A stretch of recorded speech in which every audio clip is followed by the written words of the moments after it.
For today's vlog nga pala, oras na ang merienda natin ngayon. Kaya dinis muna ng ating nahuling alaman.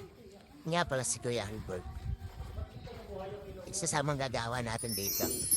Tuwan-tuwa, daming ulam dumami. 10 minutes pa bago di magsimula ng trabaho dyan.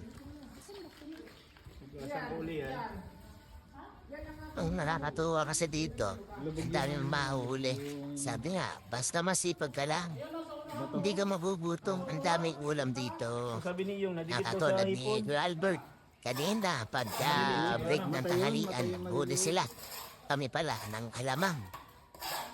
At ngayon nga, pagka break time, pagdating na alas 3, yan, nilinis na.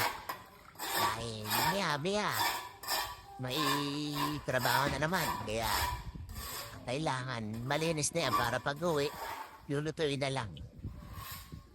Fresh na alamang yan. Dito lang yan sa tabing dagat.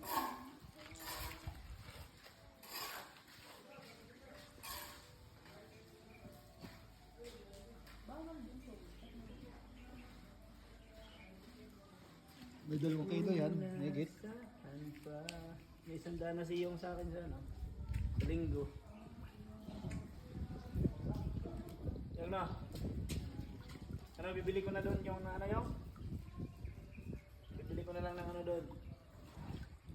Ah.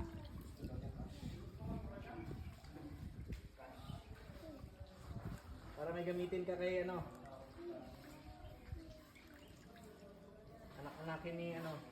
Pugi. Pugi.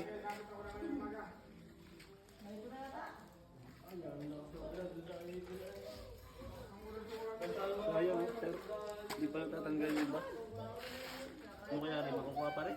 Nakukuha pa yan. Titining yan eh. Patiningin mo muna.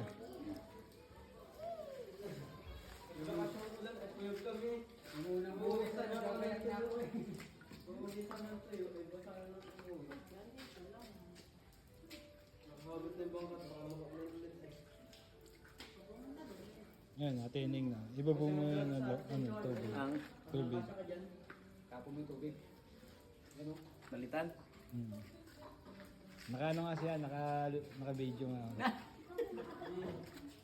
Tapos mo yan, naka-atom, hindi na pala ano.